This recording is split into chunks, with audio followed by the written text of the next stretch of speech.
Hi, it's Corrine. Thanks so much for stopping by.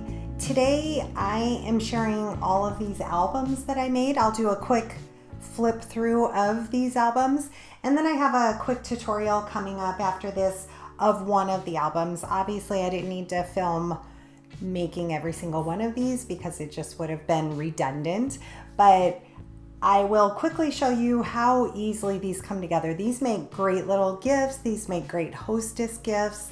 I personally think so because I'm a note taker. So every room I go into, I have a notebook. I also take notes on my iPhone as well, but I really do prefer pen and paper. So these also make great little gifts for craft fairs, things like that. I will be selling these. There's one in here for my sister, but I will be selling these.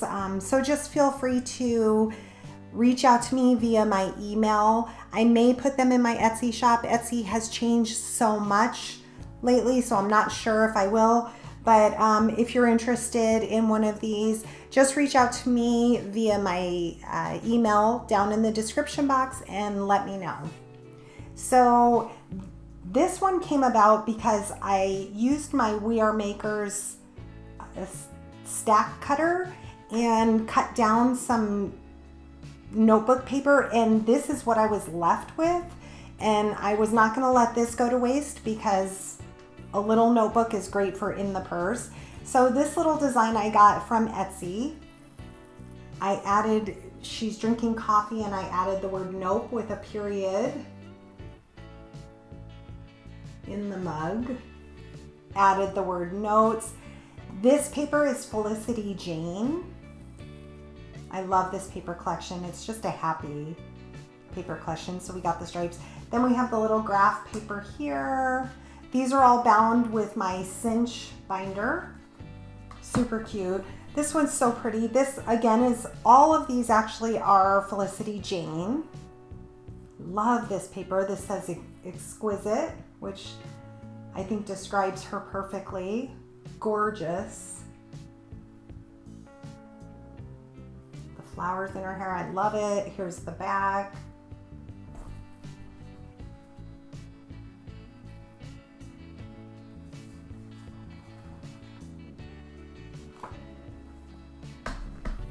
This little clip art is so cute. So even though it's all of the same girl, they're different images. On this one I put, sometimes you just have to make your own rainbows. How cute she is. All of them, I believe, are different. Like some may have the same back, but I did something different on the inside. Again, sometimes you just have to make your own rainbows. She's got her little mug. Love the colors in this. On the inside of this one, we have the bows. Love this journaling paper. And these measure 5 3/4 by 7. I have one in here that's a little bit smaller. It's 7 by 5.5. This one, be kind, stay true, keep humble, be thankful, work hard, never quit, always believe, do right. That's one of my favorite sayings, so I use that quite a few times. Look how cute.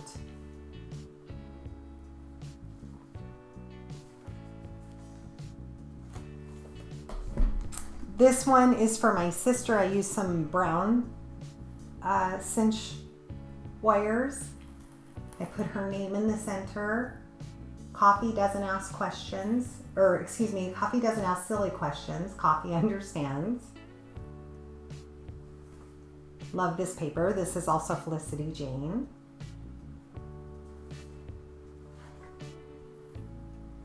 Add a little tag in the back. And there is some of these, let me see, is Dear Lizzie collection. I thought that went well. So here's another one with this sweet little girl.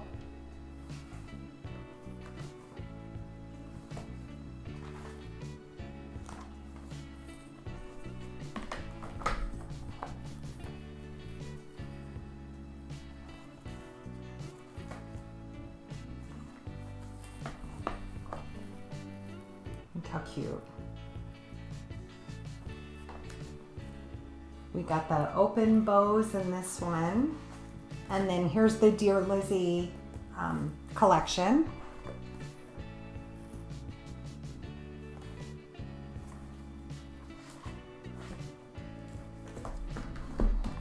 This one's probably one of my more favorites. I don't know, I have several favorites, but I love this design here.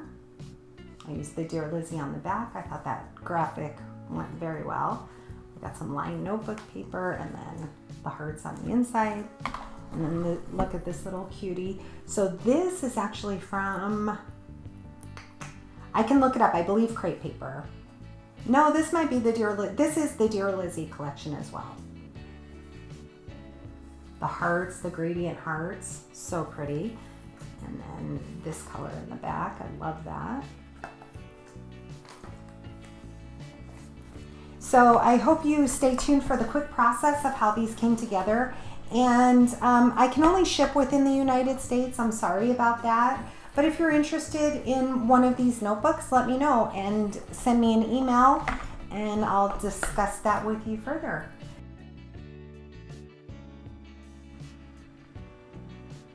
So here I'm using a notebook that I purchased from Walmart for $1, and I'm taking out the wire binding, the spiral binding, and you can save that for another project.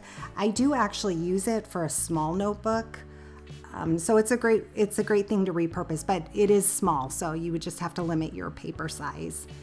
And I decided to cut this notebook down. I pulled out my We Are Maker's cinch stack cutter, and I do have a sort of unboxing. I didn't actually unbox it on video, but I have an unboxing video when I first purchased this, and since then I have learned a few things about this cutter. One of the things that I learned from the manufacturer is to put your measurement guide in place first, then add your paper. And in this case, I am leaving the thin chipboard piece that comes on the back. I just felt that it held the paper in place a little bit better while I'm cutting it. So this is a great cutter. I'm making sure all my paper's butted up in that corner. Then you want to put the clamp down, which will hold the paper stack in place, and cut through it. And it just cuts beautifully. There are a few things I'm still learning about this. There's lots of videos out there for it. I'm still learning. There's a little learning curve, I think, for cardstock for me. It's bending the cardstock a little. So if you have any tips or tricks, I would love to hear. I know my friend Lolly has a great video out on this cutter, and the manufacturer of this has a great tutorial as well. So if you're thinking about getting one, I would suggest that you check that out.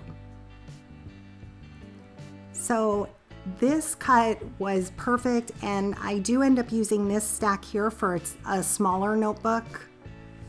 Perfect for in your purse or in your car if you need a notebook.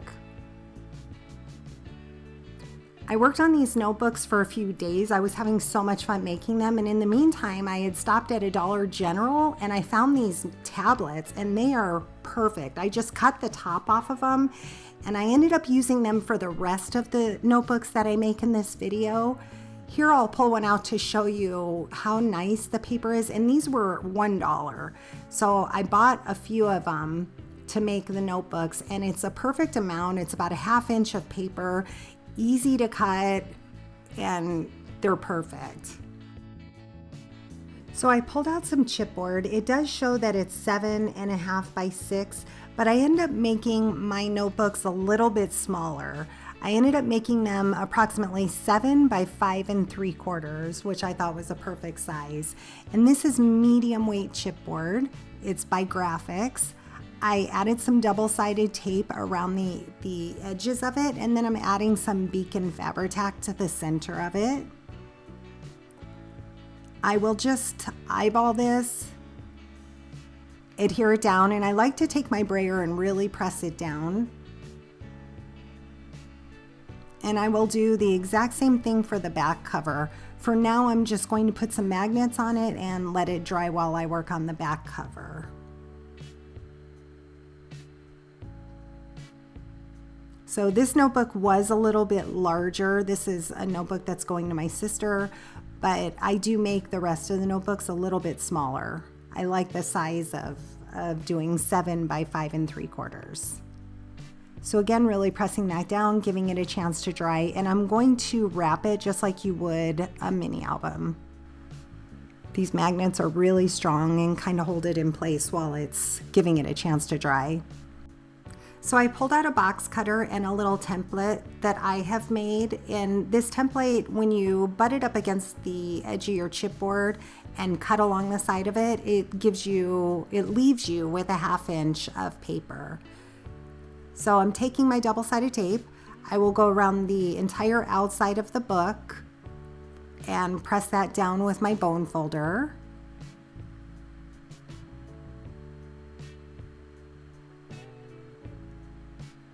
Here I'm just mitering the edges just like you would a mini album. You want to take a little bit of that bulk off so when you fold it, it just lays a little bit nicer. It takes away a little bit of the bulk. So I'm just kind of bending the paper the way I want it to go, folding it around those edges. I will take off the release paper, and I like to work with the longer edge first, really fold that over, press that down, and again, on those edges, I like to take just a little bit of that bulk off. As you can see, I'm not cutting much off, just the tiniest bit. You don't want to cut too much where it exposes the chipboard, and it will leave you with a little piece that you want to tuck in, and that'll leave you with just a nice fold. Going around all the edges with my bone folder. I'm super happy with that. For the back piece, I will cover that with pattern paper as well.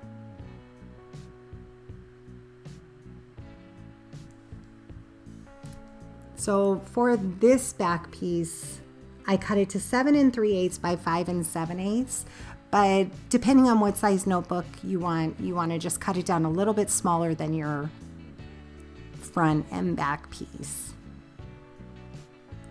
So I added double-sided tape to all of it, but I only took the top release paper off, got my paper in place. Once I was happy with that, I pressed down the top, and that gives me the opportunity to take off the rest of the release paper and add a little bit of wet glue as well. And again, I press that down with my brayer just to make sure that everything is adhered very well. So now I need to measure my covers. I want my inside pages and the cover to be the exact same as far as how many holes I'm going to be putting in with my CINCH binding machine. Some of the notebooks I go from the top to the bottom of the notebook with the spiral, and then others I put more in the center, which I'm sure you have seen at the beginning of the video. It's just preference, whatever you like to do. So with my CINCH machine, I'm using the guide to figure out my measurements, and I always do a test cut before I start working on my project, just to make sure I'm happy with where everything is lined up. So you want to go through and do all your inside pages, your front and back cover, and then follow the directions to bind it. To bind it, you add your inside pages first, your front cover, and then your back cover. And just use the binding portion of it. Super simple to do. For this notebook, I used some spiral binding. I thought that she would like that color. It's a brown. It's by CINCH as well. But for the rest of the notebooks, I used some wire binding. I used a lot of wire binding to do all these notebooks. I was having so much fun with them and just continued to make them. So here's a close-up again of that one. My sister loves her coffee. I put her name in the center of the mug, and I decided to add a little label to the back of it. So I designed this print and cut that from my Silhouette machine. I did glue 2 of them together to give it a little bit of a lift, and I just let it dry under the magnet. I was just kind of looking to decide where I wanted to put those, so I put it in the back, and this album is done. Here's another quick look of all of the journals that I made. And like I mentioned earlier, if you'd like to purchase one, just send me an email or leave me a comment and let me know what you think of these. Thanks so much for watching. Hope you have a great day.